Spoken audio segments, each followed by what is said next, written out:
In this video, I want to go over a simple introduction to the Amazon S3 interface, the management console, from your AWS account.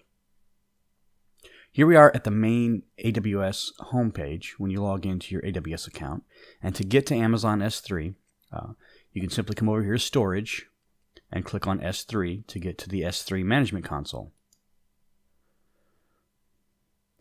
And once you do that, you're in the main console for S3.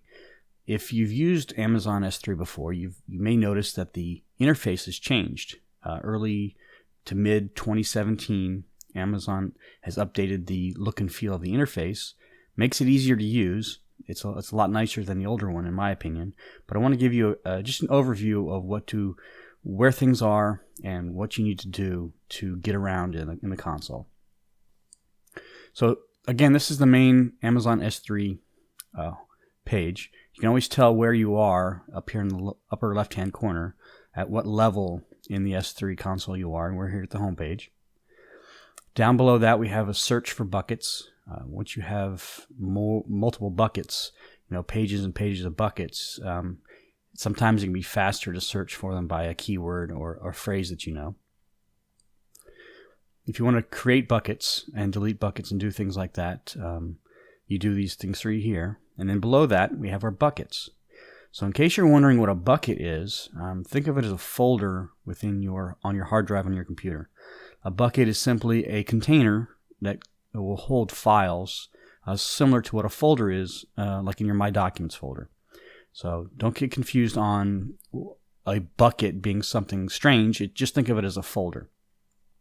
And here you can see the buckets I have for this account. There's not many. This is a very specific use account, but it shows you the bucket name, what region that bucket is in. Right now I have everything in Northern Virginia, US East, and the date it was created. So to go into any bucket, it's just like a File Explorer or Windows Explorer interface. You simply click on the bucket name, and it takes you into the bucket. And from up here, you'll notice that I am one level deep in the S3 interface. I am in the Idea Profit Storm folder, or bucket.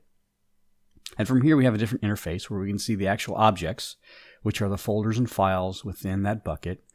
We can look at properties of that bucket. So I can see here all of my different property settings here. Everything is pretty much disabled for this bucket. I go over to permissions, and I can see what permissions I have set on this bucket.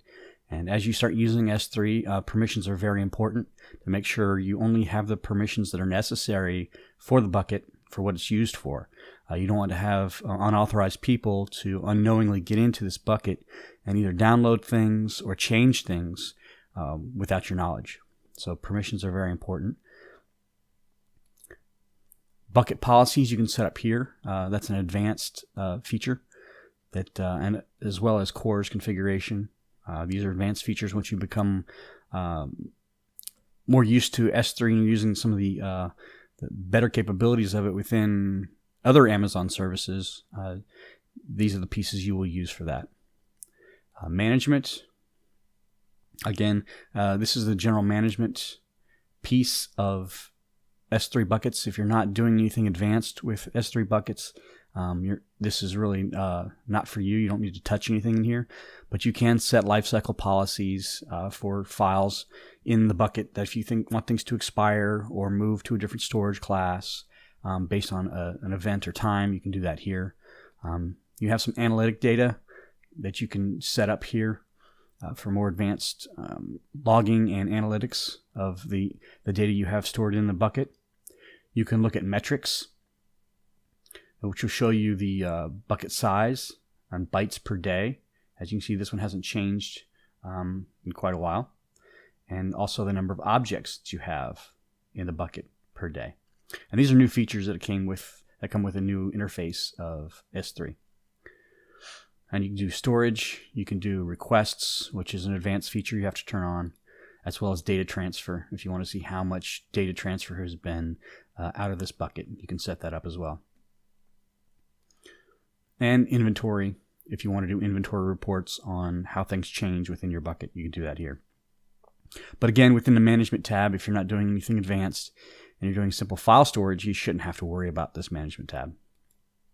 We can go back to one level up. We can also go down just like in File Explorer. You click on the actual file name, the folder name, and you go deeper in. You can see here where I have some videos stored here.